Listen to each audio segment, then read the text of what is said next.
I never really was really close to my mother because my mother was always drunk or high off marijuana or in jail. Um, I remember one time I was sitting on a top of the hood of a car with her, and we were young, and she said to me, "Oh, my baby," and I said, "Mama, I'm home." And she kissed me and hugged me, and then I remember her saying, "Well, I gotta go."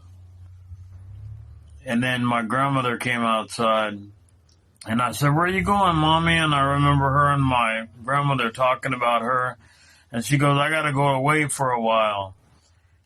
And then my grandmother was like, "Well, why don't you go ahead and tell him the truth?"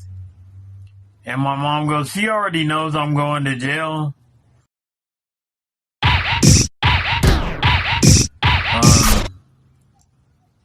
Myself, my addiction started when I was about 13. I went to go live with my dad. And I hadn't seen him. He had left when I was a young kid, probably around 2 or 3. And I don't remember him. But when I met him when I was 11, he seemed like a nice guy. Didn't seem like there was anything wrong with him. So my grandma asked me if I wanted to go live with him. I said, sure. Little did I know, when I got there, my dad was in and out of bars. He drank all the time.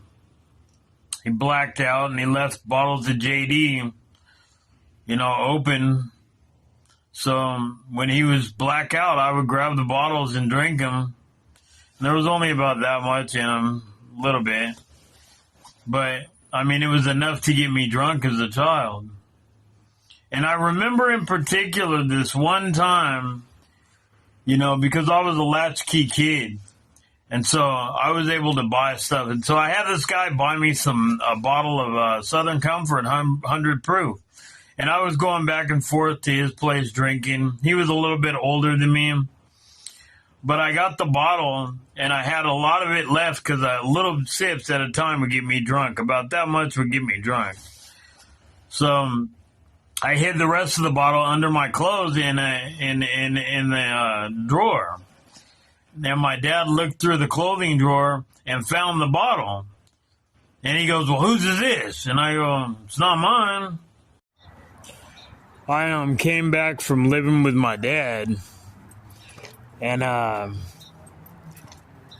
was going back home to live with my grandma. And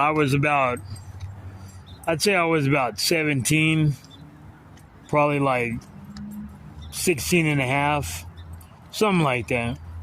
But when I went back to live with my grandmother, she had no clue that I had been drinking and smoking cigarettes. All that stuff was new to her. So, I started out as the same person. I wanted her to remember that I was still Bobby, but there had been some things that I learned living with my dad that I probably would have never learned living with my grandmother. So, I kind of hid a lot of stuff from her.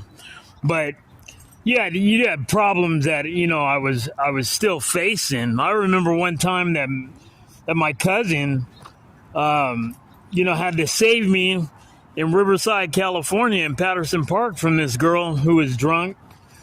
And she had,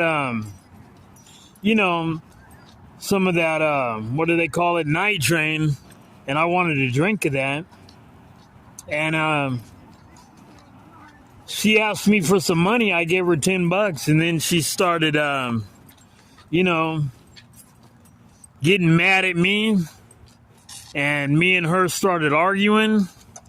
And then next thing I know, I was involved in a situation where she had me down on the table and was getting ready to do whatever she was going to do to me. But my cousin, Adrian, she basically saved me. She was like, "Let's get out of here," and pulled me up and started arguing with the girl. And the girl eventually, let me up, and she was walking with us talking, using expletives, cussing me out and cussing out my cousin, and it was just a big mess. And that was just one of the many situations that I had to go through with being chemically dependent.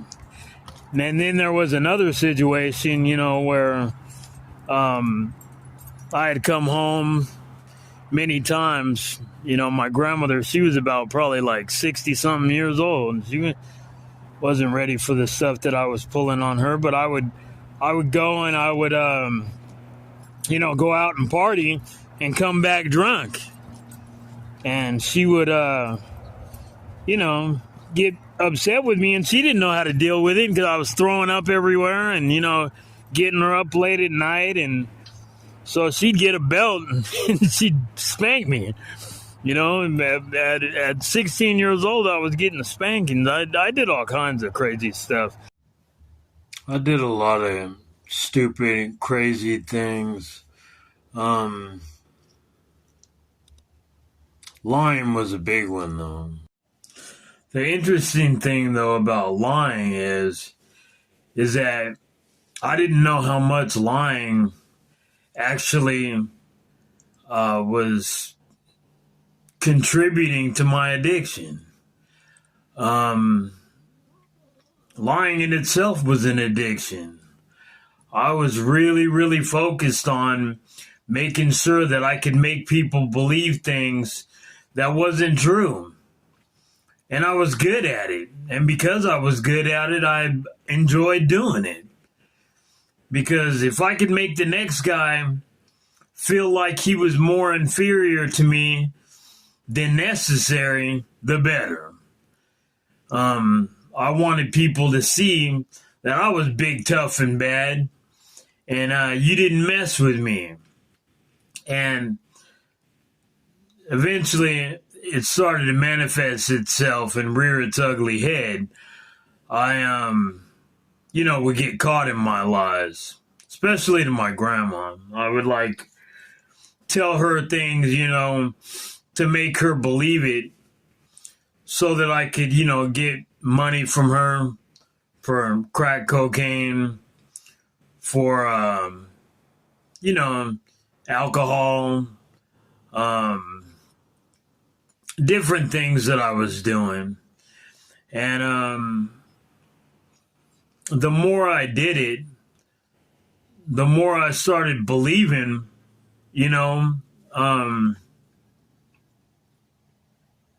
that it was true. Everything I was saying. But I was telling so many lies I couldn't keep up with them. And then I'd have to cover over another lie because I get caught by many different people who were paying attention to detail. And it just wasn't a life that I want to live, I kept, finding new ways and new avenues and skills to be able to lie, and it still wasn't working. And, I considered myself to be a professional liar, and it still didn't work. Lying was a big one, though. I used to lie all the time, and people could never, pick up on my need to want to tell the truth. But I always felt like I had to be better than somebody else. I always felt like, this person's got this or that person's got that. And for me, it was just a matter of, trying to keep what I had going. And I was lying. If I could lie to you and tell you that the sky was green when it was blue, I could make you believe that the sky was actually green. That's how good I was at lying. I would go up to some people and tell them I would be homeless out on the streets and have nothing, and I would go, my wife's right around the corner with my kid. We need something to eat. And many times people gave me 10s, 20s, 50s, sometimes $100. I didn't feel any guilt about it until after I was clean and sober for about a day. Then I go back to doing it again. But lying was a big part of my addiction. And, I mean, sometimes when I lied, I did it because I wasn't just lying to people. You know, I was also basically lying to myself, to God, to everybody around me. I was lying to. And I was lying because it was an addiction, just like my addiction to drugs and alcohol. It was no different. No different. The only difference is it wasn't doing nothing. There was no rhyme or reason why I was doing it. There was no benefits. With drugs and alcohol, you get a feeling. You just get that same feeling with lying. I was getting an adrenaline rush just to lying to people. It was fun for me. I was running around making money, you know, but I wasn't given the chemical effects, you know, that were inhibiting my mind like drugs and alcohol was. That's why I was lying so much, to get money to get it.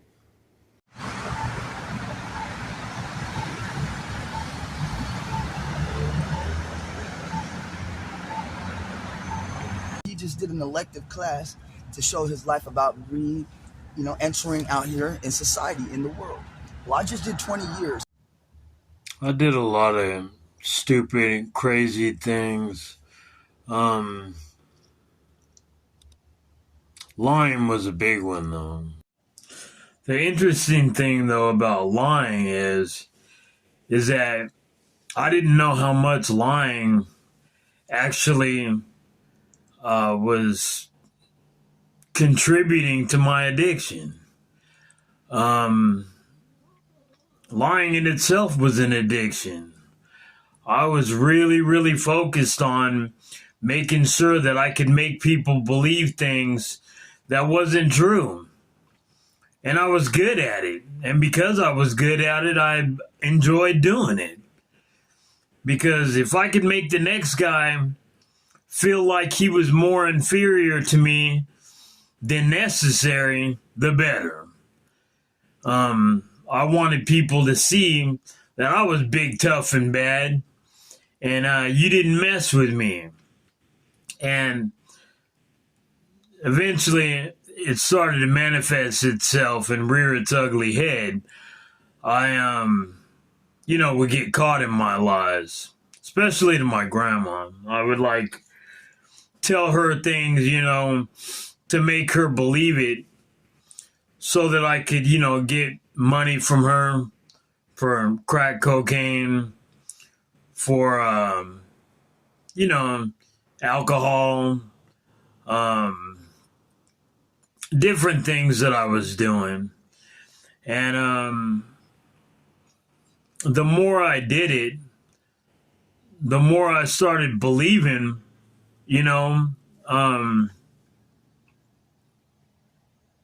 that it was true.